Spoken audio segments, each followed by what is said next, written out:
bom dia, boa noite, boa noite. Quem estiver assistindo isso no respectivo horário, que se sinta cumprimentado. Bom, aqui estamos nós mais uma vez para mais um vídeo do Ciência nas HQs. Hoje nós vamos falar um pouco sobre os textos novos publicados no nosso blog. O primeiro deles, vamos começar falando, se chama Estranhos do Paraíso. Nome bonito, enigmático. O que vocês acham?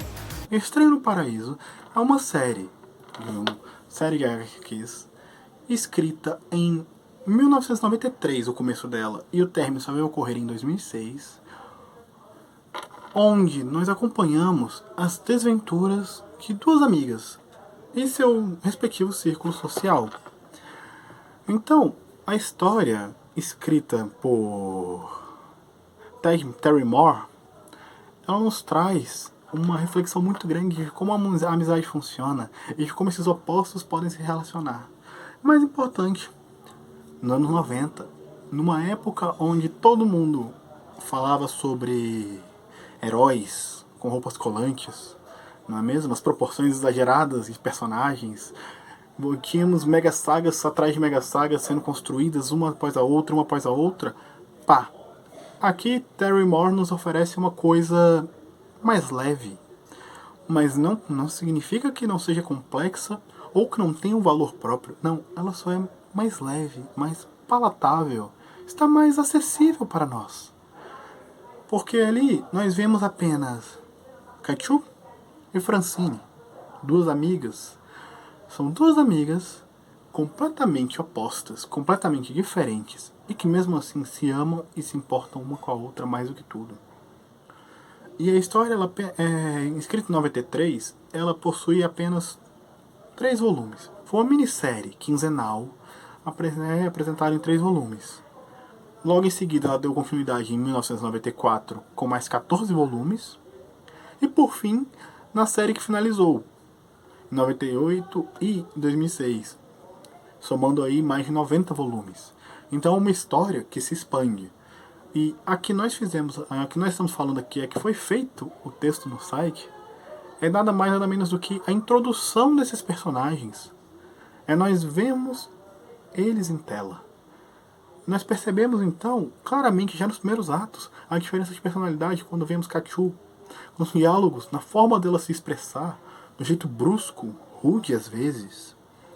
E ao mesmo tempo a gente vê o contrário em Francine, a menina que se resguarda, que não consegue se impor às vezes porque se sente insegura, porque tem problemas com o namorado, já que ela tem medo que se ela se entregar demais ele a deixe.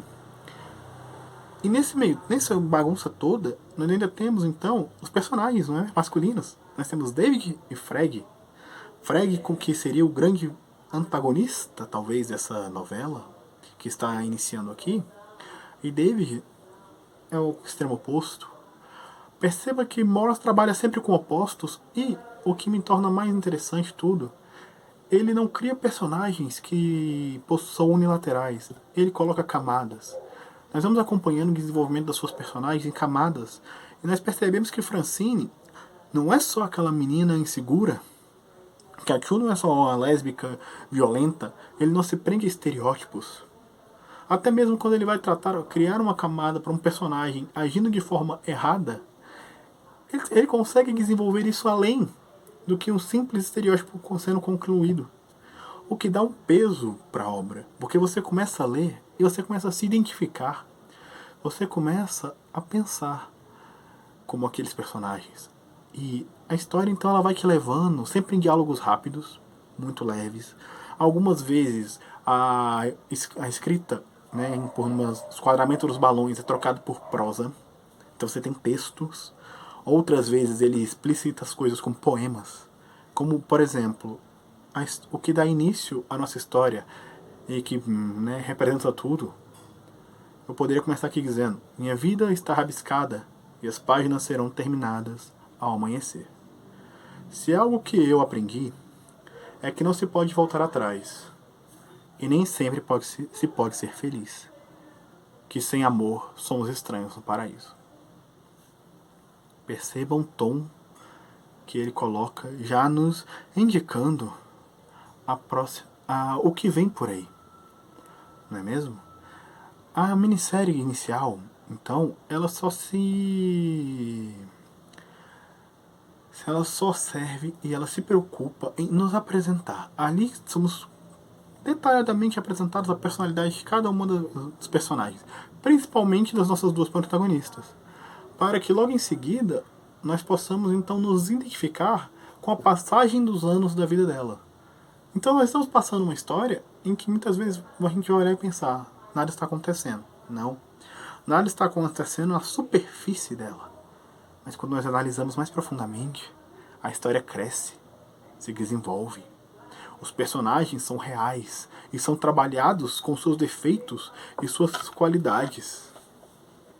E isso torna tudo palpável, torna tudo atrativo. Então, essa é a minha indicação para vocês. Inclusive, a história ela vem sendo republicada.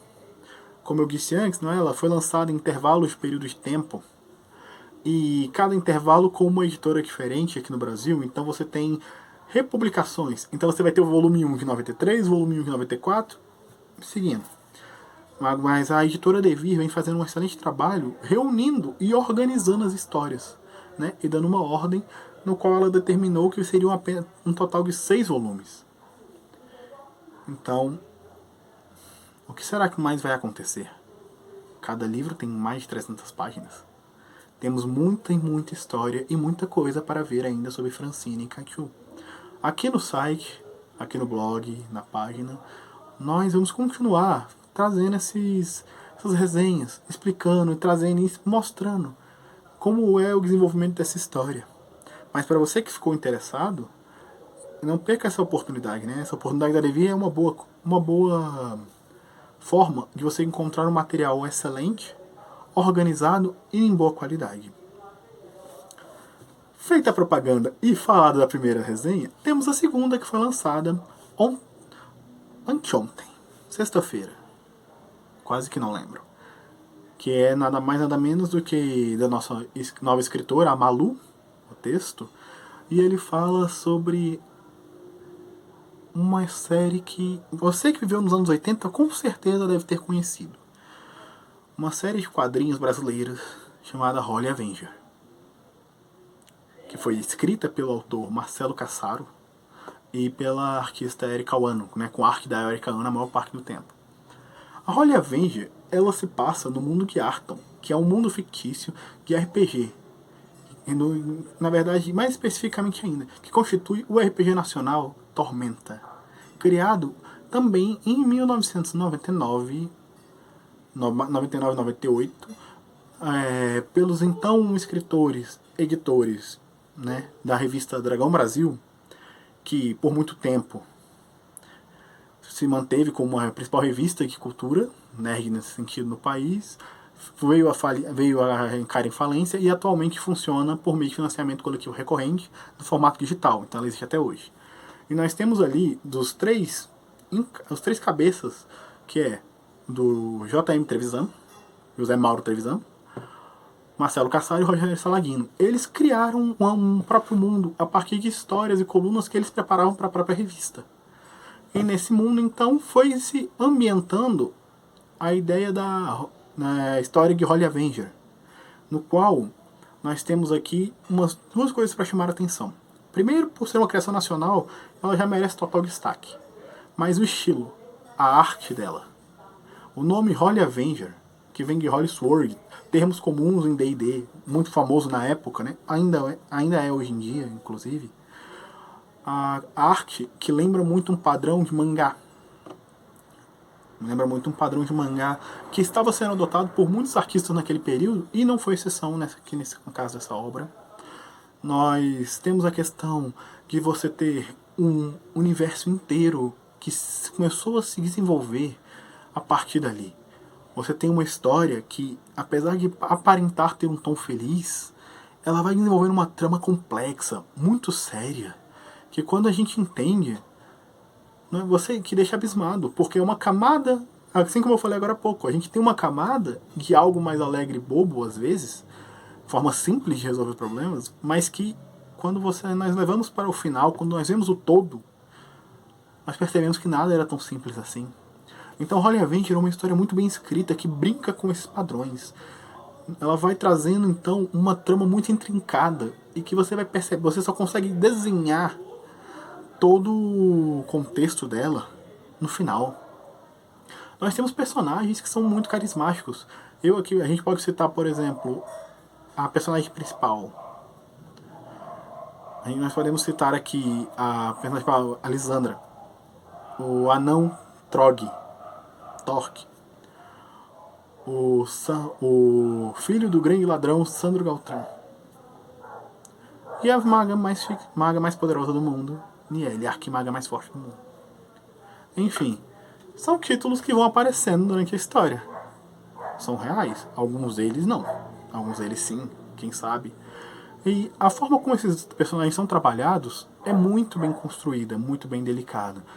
Apesar da história, que é justamente o ponto que a nossa querida Malu trouxe, ela tem um ar muito oitentista e que provavelmente alguns aspectos dessa revista hoje em dia não seriam tão aceitos. Nós temos uma obra que ainda assim valoriza muito a figura feminina, mas que também traz muito daqueles estereótipos presentes na época. Então ela é um produto do seu contexto, ou seja, do meio que ela surgiu, mas ela também é uma obra que consegue se adiantar. Ela passa disso e consegue se manter ainda relevante nos dias de hoje. Mas relevante em que sentido, não é mesmo? Porque provavelmente muitos de vocês nunca devem ter nem sequer ouvido falar sobre essa revista, Holly Avenger. Quando a gente falamos em relevância, estamos aqui nos referindo à questão, por exemplo, do impacto que ela gerou no próprio meio, mesmo que tenha sido num nicho mais específico, nós temos um impacto muito grande. Impacto esse que veio a ser continuado no universo de Tormenta com livros.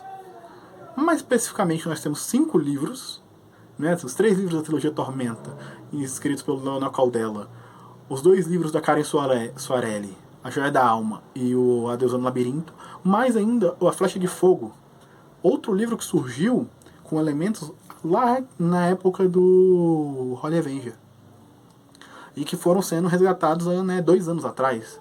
Então nós estamos lidando com uma obra que, dentro desse meio, por mais que ela possa hoje não estar tão presente, ela se manteve ali.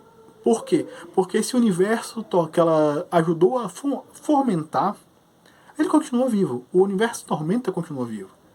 E isso é muito importante. Bom, se vocês gostaram do que eu falei, leiam o texto, leiam os textos. O texto da Malu está sensacional. E ela explica com muito mais detalhes e muito mais profundidade alguns aspectos em relação a isso, em que eu aqui só dei uma pincelada. Do mesmo jeito, o texto sobre Os Estranhos no Paraíso. Aposto que é uma obra são obras que vocês assim podem até não conhecer, mas que vocês não vão se arrepender de ter encontrado. E é isso. Muito obrigado e boa noite a todos. Ou bom dia a todos.